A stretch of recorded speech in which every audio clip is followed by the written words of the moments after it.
Now our Sunday Spotlight, a new series from our ABC News political team, 14 for 14. We're breaking down the key races to watch this year, and we're starting with one of the hottest Senate showdowns, pitting a veteran Democrat against a rising Republican star with control of the Senate at stake. Here's ABC's Jeff Zeleny in Arkansas.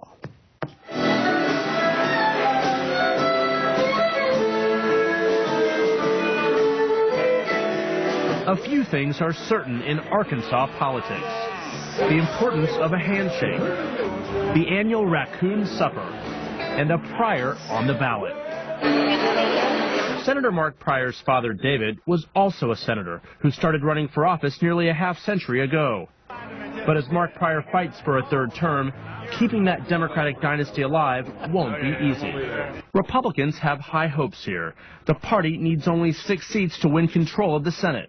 I don't want to be cocky about it. I know I have a race on my hands. I completely understand what I'm up against here. He's up against Tom Cotton, who Republicans see as a rising conservative star. I'm good. Good to see you. Are you enjoying the campaign trail?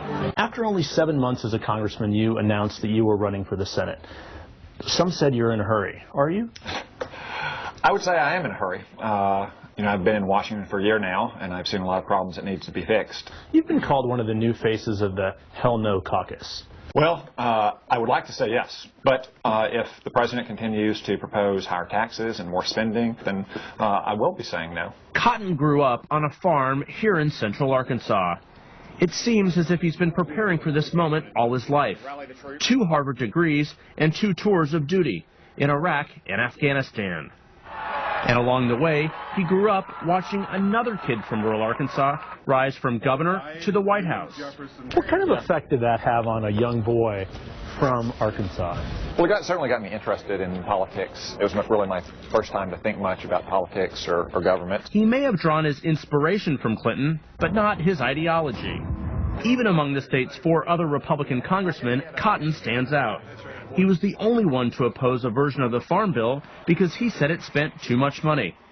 Pryor is using that and other votes to build his argument that Cotton is extreme. That's one thing that we see with my opponent is that not only is he out of step with Arkansas, he's out of step with the Arkansas Republicans. I'm a more old school senator. I want to work in a very bipartisan way. But are voters still in the market for a bipartisan senator, particularly in a state where President Obama's policies like health care are so unpopular? How big of a political weight is this around your neck?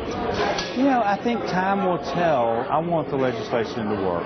Here's the thing about my Republican colleagues in Washington. Not want to see us fix this. They want it to fail. Millions of dollars have already been spent on television. Mark Pryor cast the deciding vote. Tom Cotton should be running, not for higher office, but running from his own record. But Pryor hopes personal loyalty trumps party identity. It's not about party labels, and Arkansas has a long history of splitting tickets. Thank you very much for letting me take part tonight. Cotton, still unknown to many voters, has turned to his mother to help introduce him. But Christmas was harder when our son was in Afghanistan. But as the band played on, there was Senator Pryor, shaking hands with Cotton's parents. He won't get their vote, but it's a good reminder Democratic habits run deep. Even Cotton's parents had never voted Republican before. My father's first vote in a Republican primary was in 2012 for my race, and I had to convince him pretty hard to do that. I think over time, more Arkansans are realizing that at least in Washington, D.C., the Democratic Party doesn't stand for Arkansas values. But Cotton must now convince voters that he does, one handshake at a time. For this week, Jeff Zeleny, ABC News, Gillette, Arkansas. Thanks to Jeff. Check out our new series from the ABC News political team, 14 for 14 at abcnews.com, and submit your vote for the race you want us to cover. And now we honor our